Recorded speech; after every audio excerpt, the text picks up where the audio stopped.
सबको जय मसीह की। मैं मसीह में आपका भाई लोकेश डावर आज फिर से परमेश्वर के वचनों को लेकर इस वीडियो के माध्यम से आपके बीच में उपस्थित हुआ हूँ। मैं आशा करता हूँ कि आप सभी लोग अच्छे होंगे और प्रभु के आगमन के लिए तैयारियां कर रहे होंगे, प्रभु के साथ जाने के लिए। और जैसे हमने पिछले वीडियो में साफ रीति से देखा था परमेश्वर के वचनों में, क्या परमेश्वर अपने आज्ञा मानने वालों को विपत्तियों से बचाएंगे। तो सच में परमेश्वर अपने आज्ञा मानने वालों को विपत्तियों से बचाएंगे। और बहुत सारे लोग जो परमेश्वर की आज्ञाओं को मानते हैं, इन कोरोना महामारी के बीच में भी परमेश्वर उनकी रक्षा कर रहा है और उन्हें विपत्तियों से बचा कर रखा है। और मैं आशा करता हूँ और विश्वास करता हूँ कि परमेश्वर उन तमाम विपत्तियों से बचाएंगे जो संसार में आने वाली हैं। और आज हम एक नए विषय के साथ आपके बीच में आए हैं और आज हमारा विषय रहेगा, क्या परमेश्वर के राज्य में जाने के लिए नया जन्म पाना जरूरी है। और आज हम इसी बात पर चर्चा करेंगे, क्या एक व्यक्ति को परमेश्वर के राज्य में प्रवेश करने के लिए, परमेश्वर के राज्य में जाने के लिए नया जन्म पाना जरूरी है। तो हम यूहन्ना रचित सुसमाचार 3 अध्याय और 3 पद में देखते हैं। यहाँ पर देखें तो एक निकोदेमुस नामक मनुष्य जो यहूदियों का एक गुरु है और एक बहुत ही बुद्धिमान और ज्ञानवान व्यक्ति है जो लोगों को शिक्षा देता है, वह यीशु के पास आया और यीशु से बहुत सारी बातें की। लेकिन यीशु ने उन बातों को सुनने के बाद में उस निकोदेमुस को इस प्रकार से कहा। यीशु ने उसको उत्तर दिया, मैं तुझसे सच सच कहता हूँ, यदि कोई नए सिरे से ना जन्मे तो वह परमेश्वर का राज देख नहीं सकता। यहाँ पर यीशु मसीह ने साफ रीति से बताया कि अगर कोई व्यक्ति नए सिरे से ना जन्मे तो परमेश्वर का राज्य देख नहीं सकता। तो मेरे प्रिय, बहुत सारे लोगों के मन में यह सवाल उठ रहा होगा, क्या हमें दोबारा जन्म लेना पड़ेगा या हम दोबारा जन्म ले सकते हैं। लेकिन यहाँ पर हम देखते हैं साफ रीति से, आगे में पूरा क्लियर हो जाएगी बातें। आप बने रहें परमेश्वर के वचनों के साथ। तो यहाँ पर निकोदेमुस के मन में भी यही आएगा, क्या एक व्यक्ति दोबारा जन्म ले सकता है। और 4 पद में अगर हम देखें तो यहाँ लिखा है, निकोदेमुस ने उससे कहा, मनुष्य जब बूढ़ा हो गया तो कैसे जन्म ले सकता है? क्या वह अपनी माँ के गर्भ में दूसरी बार प्रवेश करके जन्म ले सकता है? यहाँ पर भी वही बातें आई जो बहुत सारे लोगों के मन में उड़ती है, क्या मनुष्य दोबारा जन्म ले सकता है? लेकिन ऐसा नहीं है मेरे प्रियो। बाइबल में लिखा है, एक बार जन्म लेना और एक बार मृत्यु, और मृत्यु के बाद परमेश्वर के पास पहुंचना है और वहाँ परमेश्वर न्याय करना तय है।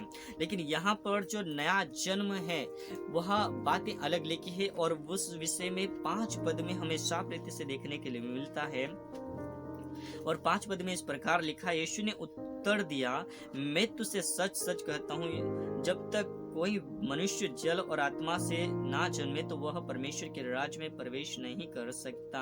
तो यहाँ पर हमें साफ रीति से देखने के लिए मिलता है कि नया जन्म दोबारा जन्म लेना नहीं है, परंतु जल और आत्मा से जन्म लेना क्या है, एक नया जन्म है।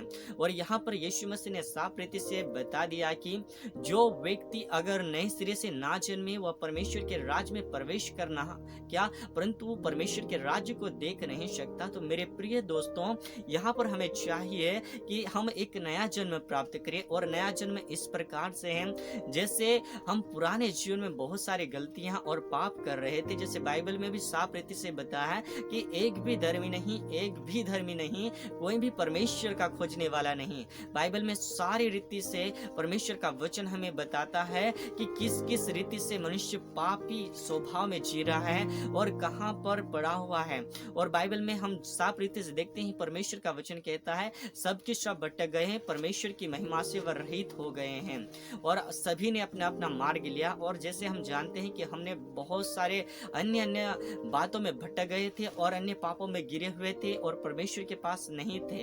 हो सकता है बहुत सारे लोग प्रभु में आने के बाद में वह उनका जन्म हुआ है, परंतु बहुत सारे लोग हैं हमारे जैसे जो प्रभु को नहीं जानते थे, लेकिन आज परमेश्वर के पास आए हैं। तो मेरे प्रिय दोस्तों, अगर हम यहाँ पर अगर परमेश्वर के पास आए हैं तो हमारे लिए परमेश्वर का यह वचन हमें शिक्षा देता है कि अगर हमें परमेश्वर के राज्य में जाना है तो हमें नया जन्म प्राप्त करना। और नया जन्म यह है कि हम पुराने अधर्म को त्याग दें और पापों के लिए मर जाएं, क्योंकि यहाँ लिखा है जल से जन्म लेना, और जल से जन्म लेने का अर्थ यह है बपतिस्मा, और बपतिस्मा का अर्थ यह है कि हमें संसार के लिए मर जाना। जैसे पानी में डुबोया जाता है, वह व्यक्ति संसार के गुनाहों के लिए मर जाता है और उसे पानी में डुबा दिया जाता है। जब एक व्यक्ति बपतिस्मा लेने के बाद में जब बाहर आता है तो वह धर्म के कार्य के लिए, अच्छे कामों के लिए जिलाया जाता है। और उसके विषय में अगर हम साफ रीति से देखें तो वह पुराने स्वभाव से, पुराने विचार से, पुराने जीवन शैली से वह मर जाता है और यहाँ पर एक नया जन्म आ जाता है, क्योंकि वह पाप के लिए नहीं परंतु परमेश्वर के लिए जीने के लिए आ जाता है।